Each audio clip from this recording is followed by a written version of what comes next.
Hey everyone, this is JK back with another video. So in today's video, I'm going to talk about the Behringer XENYX 1202 mixer. It's a 12 channel mixer, and this was my first mixer when I started mixing back in 2012. And it's a pretty cool mixer, so I'm going to go through it and show you what it has and what it can do. So let's get into the video. Okay, so for this mixer, I figured I'd start with the mono channels first, and then the stereo channels. So you have 4 mono channels, so channels 1 through 4 are your mono channels.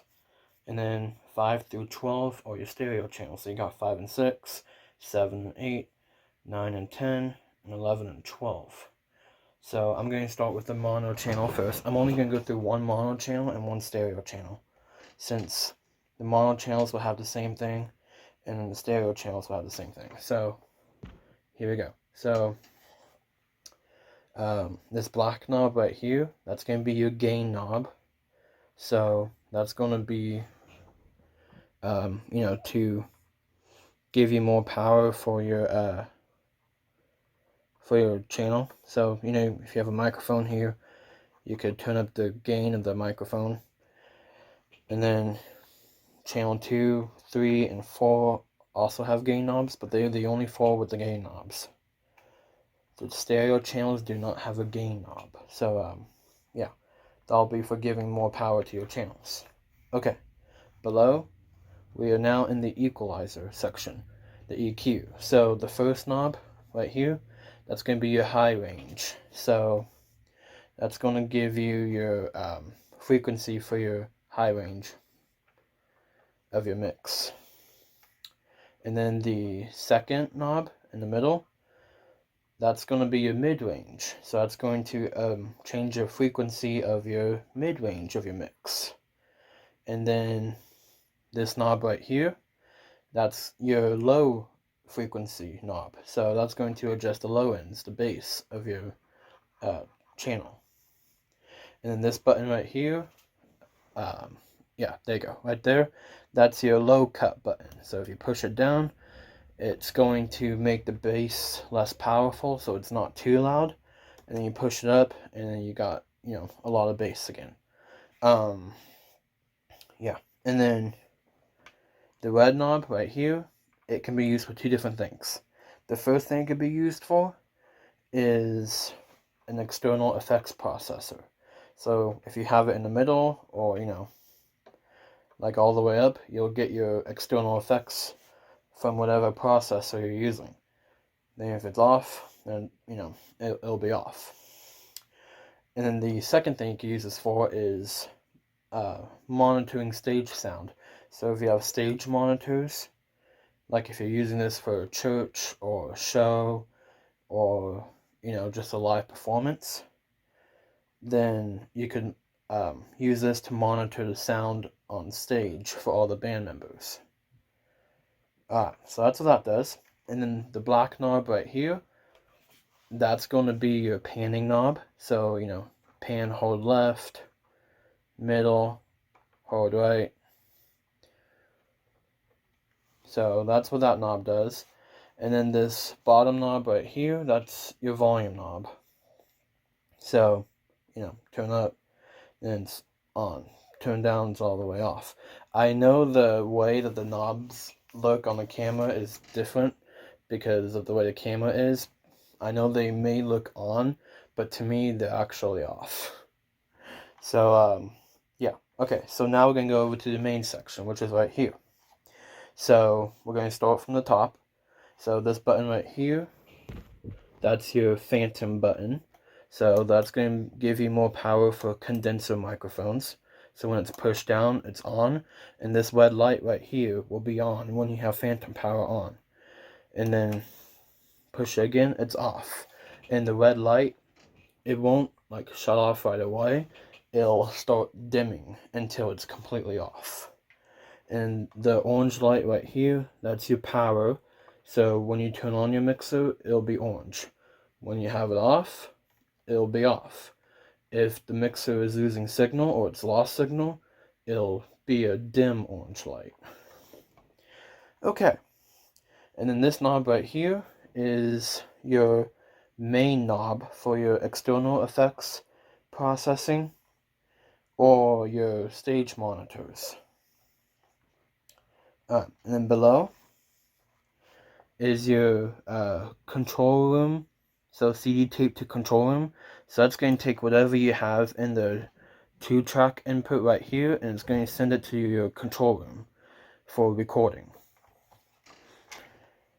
Alright, so that's what that does. It sends whatever is going into the 2-track to the control room. And then this button right here sends your 2-track to your main mix. So that's going to be what your audience hears. Alright, and then this button right here sends your effects to the control room. So if you want to record with effects, that button right there will send the effects to the control room. Alright, and then this knob below is your knob for your control room speakers or your headphones. Alright, and then from this green light right here to this red light is your meter. So that's going to monitor how loud your mix is through this mixer. And then right here is your main mix fader. So that's going to control the volume of everything you have going through this mixer. Alright, now I do realize I did not talk about a stereo channel. So we're going to go back and talk about a stereo channel.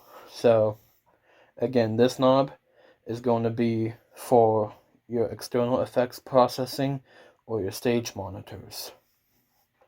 And then you got your panning knob right here. So pan, hold left, center, or hold right. And then you got your low cut button right there. And then you have your volume knob right here. And that's about all that the stereo channels have. Okay, so now we're going to talk about up here. So as you can see, it's only the first 4 channels, which are the mono channels, that have microphone inputs. So you can use a microphone on the first 4 channels. That's really about all the channels that you can use a mic on. And then below is your inputs for all the channels. So as you can see, you got input 1, 2, 3, and 4. And then over here, I know it looks crowded, but this one right here is your effects send. So that's where you're going to plug in your external effects processor or a stage monitor for stage monitoring. And then below that is your channel 5. So that's going to be your left input for whatever you're plugging into there. For example, a keyboard would be in a stereo channel. So, you could have your keyboard in channel 5 and channel 6. So this is the left input for channel 5. This is the right input, which is channel 6.